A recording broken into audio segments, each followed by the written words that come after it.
Olha, a gente, pelo menos esse último ano de 2024, né, a gente pôde acompanhar que, a partir praticamente do mês de março, a gente viu que essas aparições começaram, né, principalmente na parte costeira.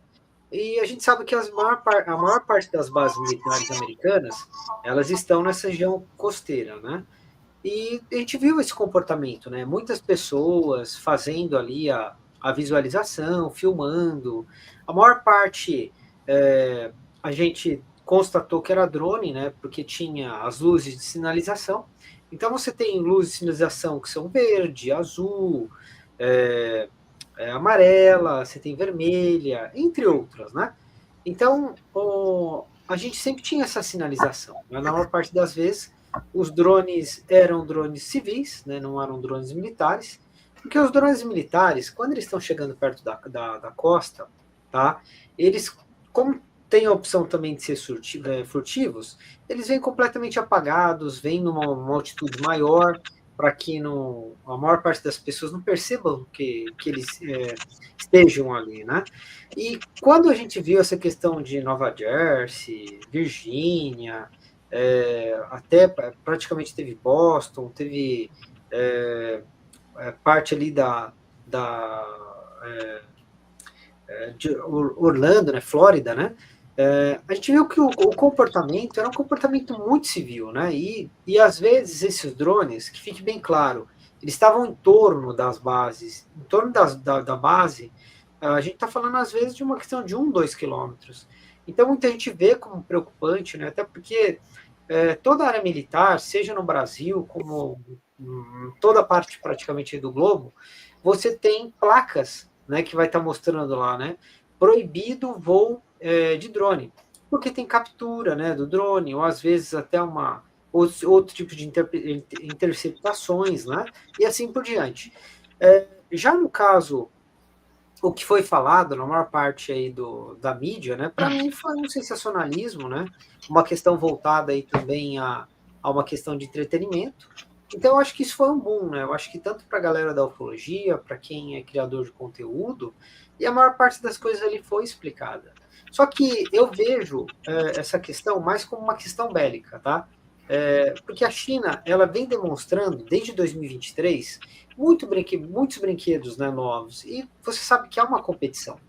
Às vezes, necessariamente numa questão militar, você não tem uma apresentação direta. Né? Então, você não quer entregar para o seu inimigo o material que você tem, né, que você vai tá mostrando aí mundo afora, que pode estar combatendo, a questão do terrorismo, segurança, espionagem e assim por diante.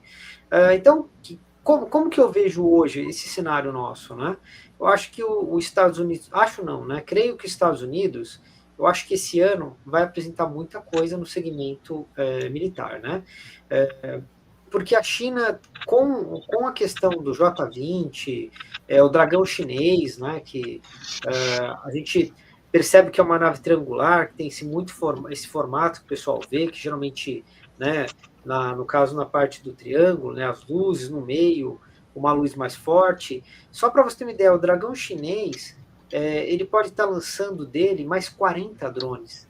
Então você imagina, será que 40 drones que saem, eles podem adentrar de novo nessa nave? Né? Até agora a gente só viu isso saindo da aeronave, não entrando na aeronave. Na maior parte das vezes, tá? Pelo menos as aeronaves russas que faz esse procedimento, americana, ela só sai, não entra, tá? Então, isso que é um fator interessante, que essa da China foi alegado já, só que a gente não tem filmagem, não tem nada disso, que volta para dentro, né? Então, no caso da aeronave. Então, vai ser isso vai ser praticamente uma voadora no peito, né? Da galera da ufologia. Porque muita gente falava que antigamente o que saía, né, das aeronaves eram, no caso, orbes, né, eram sondas. E aí que tá. Um projeto desse começou há mais de 20 anos atrás. Então, será que nesse meio tempo de 20 anos, que a gente sabe que existe uma série de testes, né, será que seriam isso, né? Evidências que muita gente visualizou? Aí é que tá a dúvida, né? A gente vai ter que esperar né? Por enquanto a gente tem indícios, né? Vamos apurar os fatos e falar. Então, ao meu ver, tá? Simplesmente tudo que está sendo visto é o material produzido pelo próprio homem, tá? Eu não vejo a guerra psicotrônica, ela já existe há muito tempo, né? Experimentos sociais do governo, a gente já vê isso acontecer praticamente aí de 1910, para você ter uma ideia, né? O governo americano, ele sempre sai na frente na questão de testes, tá? Os chineses, século XIX, aí, eram imperialistas nisso aí, né? E estão retomando hoje isso, está ficando cada dia mais claro, ao meu ver, né? Lendo revistas militares, vendo bons argumentos, né? Vendo os podcasts americanos, né, militares, que isso é muito bom, para a gente começar a ter uma linha tênue disso, né? Vamos colocar da maneira mais leve, para depois ir para os níveis mais elevados. Então, um fator de psicologia que a gente tem que analisar muito bem, por exemplo, as luzes de Fênix, que aconteceu em 97, foi um experimento completamente da CIA, né? Que causou um grande pânico na população lá. E a CIA depois ela colocou isso pelo memorando, né? Afirmou tudo isso. E o que a ufologia fez? Todo mundo falou que era OVNI, né? E os sensatos, né? A gente fala, meu, não é experimento. O pessoal, não, você está sendo mais conspiracionista do que o normal. O problema é que o pessoal não tem o pé no chão. Em vez das pessoas verem todas as vertentes possíveis e começar a falar, olha, vem cá, isso aqui eu posso eliminar, isso aqui eu posso eliminar, deixa eu pedir outras opiniões, né? Não existe metodologia, que é uma vergonha na ufologia isso, né? Por isso que é esse grande descaso e eu coloco como entretenimento, tá? Então, a gente tem o caso aí da Luz de Fênix. A gente tem aí praticamente em 1942, quando a gente estava aí na Segunda Guerra, que essa historinha eu conto toda vez, que Pearl Harbor, quando aconteceu o ataque lá dos japoneses, os americanos foram surpreendidos, né? A gente teve as luzes de Los Angeles, que a gente teve um fogo amigo de mais de 45 minutos, tá? Que acabou-se todo o arsenal que tinha ali terrestre e parte aéreo para atirar em nada, né? E se falava, não, ali teve uma nave gigante que veio. Mais uma vez, um erro dos americanos. Então eu falo, os americanos, eles aprendem com os erros deles? Em parte, sim. Eu acho que a maioria, né, desses países que são belicosos, eles erram muito, mas acertam também, né? Agora, relacionado a essa questão, por exemplo, que eu coloquei como entretenimento, eu coloquei na questão da divulgação da ufologia que não segue metodologia, que é 98%, tá? Que é uma vergonha isso aí, mundialmente falando. Então, o que ocorre? Isso sim, agora na questão dos drones, como eu falei de bases costeiras, que eles acabam fazendo todo o treinamento, eu vou até compartilhar uma coisa aqui rápida, né, para não se alongar tanto, porque hoje, como está com a bancada grande, é legal aí, acho que dá espaço para todo mundo, para que todo mundo possa mostrar aí, né, eu acho que o seu conhecimento, e quem ganha com isso é quem nos assiste. Então, vamos lá, vou compartilhar aqui a tela, colocar só um negocinho bacana aqui. Vamos lá, qualquer coisa eu coloco de novo ali. Vamos lá. Vou pegar aqui que é várias coisas ao mesmo tempo. Tem até aqui o David Grush, né? Que a gente viu aí um fanfarrão, né? Para não falar outra coisa. A agência americana, bomba, vários projetos. Joe Rogan, que tem programas maravilhosos aí e sabe entrevistar muito, muito bem, né? Então a gente pega o grande e maravilhoso patriotismo americano, né? Que custa muito, né, aos cofres americanos, para colocar essa questão do patriotismo aí que a gente às vezes duvida de muita coisa, né? Então, o que acontece? O segundo maior exército do mundo é o americano, primeiro é o chinês, né? Em questões bélicas, de equipamentos, aeronaves, os americanos ainda são os maiores, né? Até os próximos aninhos aí com certeza vão ser. A China está investindo muito para superar isso, né? Que aqui é aquela, quanto mais eles se declaram às vezes superior, né? Mas não é bem assim que se fecha uma conta numa questão bélica, né? Então, o que a gente pega e a gente pode levar em consideração, né, nesses fatores aqui? Está ali o pointer aqui, ele não está não está voltando e não estou tendo um comando legal sobre esse. Então você pega 750 instalações militares em 80 países, sendo elas, aonde na totalidade, praticamente na questão litorânea. É onde mais são avistados esses objetos, tá? Que são, na verdade, drones americanos, tá? De grande maioria do exército.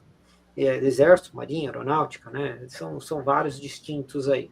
Então, aqui a gente tem um número, tá? Que a gente coloca aí, dessas 750 bases, às vezes a gente tem um mapinha aqui esquerda inferior, quer dizer, direita inferior, que a gente coloca entre uma e duas bases, né? Que está em azul, entre 1 e 24 e 25.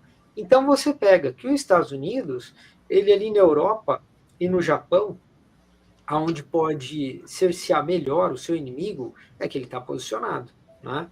E também ele tem, claro, os seus destroyers, né? Os seus portas-aviões, praticamente hoje ali estacionado ali nas águas internacionais perto da China, para mostrar, né, que estamos aqui na maior predominância, né? Então a gente já começa a ver por aí.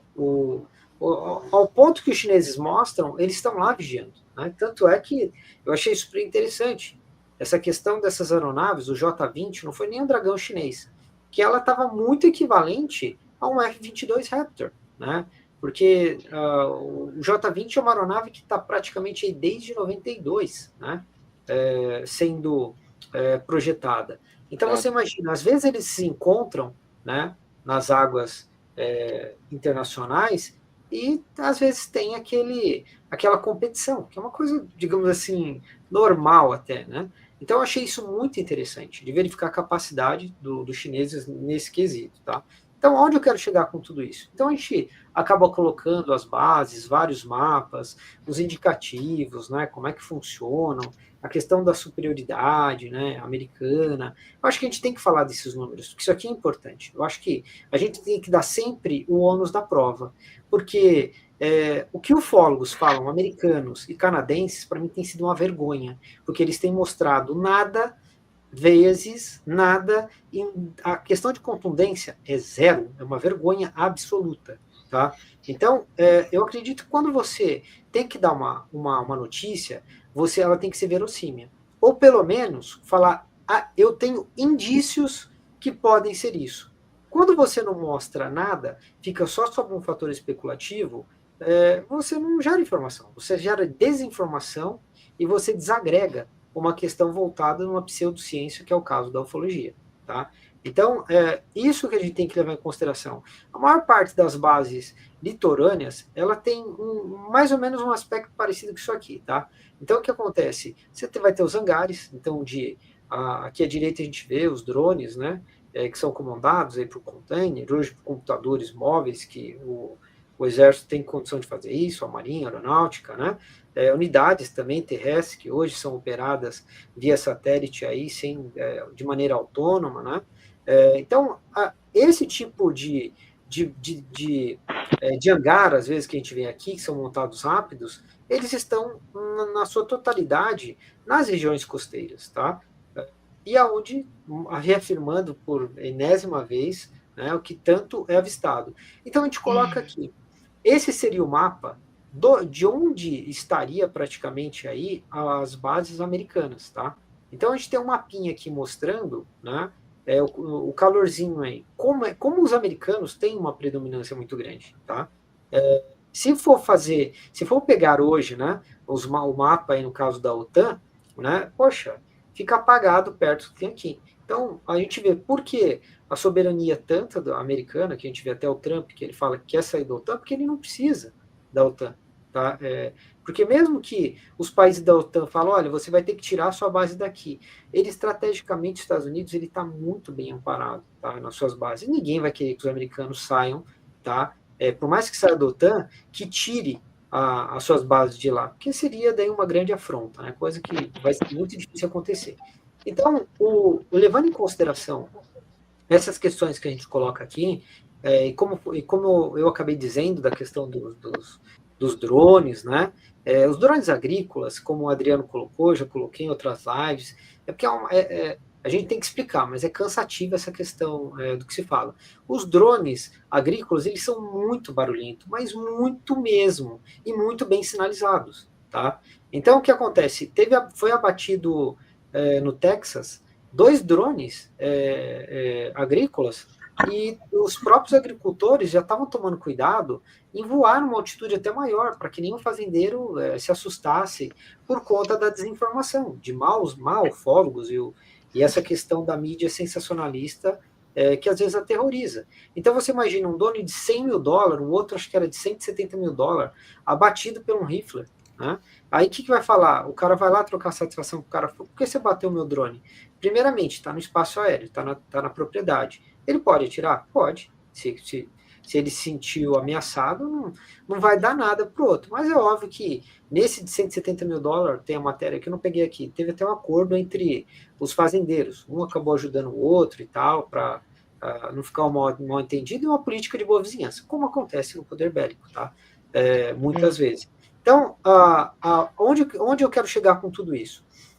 Uma vez que a gente mostra essas questões das zonas quentes, onde estão as bases militares, isso aqui já mostra, tá? Se há algum ensaio militar, psicotrônico, para estar fazendo um teste com a sociedade, é uma questão totalmente válida, tá? Porque nós somos testados a todo tempo em vários quesitos mundo afora, tá?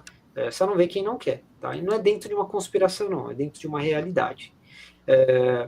Então, se o governo americano ele fez isso de certa maneira para estar mostrando, tá, para o público americano, olha, tá vendo? Se sair daqui, na verdade, o Trump assumiu o dia 20, no dia 21 vai vir tudo à tona? Não vai vir nada de tudo à tona. Pode vir algumas coisas fragmentadas, mas muito poucas mesmo, né? Porque o que é segredo de Estado, às vezes, poxa, é reclassificado e a população não fica sabendo. Às vezes a gente sabe mais por um ex-militar que estava lá, né? Ou às vezes o Senado convocou, né? O Pentágono, e o Pentágono vai falar aquilo que quer. E outro, o Pentágono, nessas 2 últimas audiências, eu achei muito interessante pela Arrow, justamente a questão que ele acabou colocando aí, né? O que seriam aquelas aeronaves, né? Tanto do Tic-Tac como outras, ele acabou dando uma série de indicativos, tá, dentro de uma metodologia excepcional. E sabe o que é ufologia? O pessoal do Canadá, né, o pessoal americano, sabe o que falou? Que não, é conspiração, não tem nada a ver. Bom, primeira coisa, a gente tem que estudar essa situação, tá? Eu acho que a ufologia tem profissionais maravilhosos para agregar, né? E justamente fundamentar a situação. Então, ou seja, você acha que o governo americano veio a público e eles simplesmente vão dar uma desculpinha esfarrapada? Pelo amor, não dá. Tem uma série de questões que eles colocam, tem todo um documento que é colocado a público para que todo cidadão americano ou aquele outro de outro país que queira tá contestando alguma coisa, é totalmente amparado pela lei, né, para colocar. Então, eu acho um absurdo o pessoal, entendeu, principalmente do Canadá, colocar isso, né? Estudaram o quê? Então, por que na ufologia? Para fazer o quê? Eu acho que só o sensacionalismo, querer ganhar like, querer escrever matéria em revista, né? E em podcast, para falar mesmo a asnice que fala lá, não dá para aguentar mais, né? Então, acho que a ufologia, principalmente, eu acho que aqui no Clemba, que o Clemba ele transita em grupos aí que gostam de metodologia, a gente tem que aplicar a metodologia. Porque se não aplicar a metodologia, a ufologia cada vez mais ela vai ser uma pseudociência ridicularizada, tá? Então, eu acho que a gente tem que falar, começar a dar nomes, tá? Que isso é importante. Por exemplo, a academia, você tem a LASO, você tem a própria UFO, que tem pessoal muito bacana lá ainda, que faz as investigações. A gente tem a OVNI Pesquisa também aí, que tem as pessoas que fazem o seu trabalho. A ufologia brasileira, existe uma grande divergência, existe um conflito, né? Sim, porém, o que a gente tem que enfatizar, estou concluindo já, Clembar, é justamente esses pontos, porque senão o assunto ele vai continuar sendo recorrente sem questões claras para o público que é a quem a gente tem que estar esclarecendo os fatos.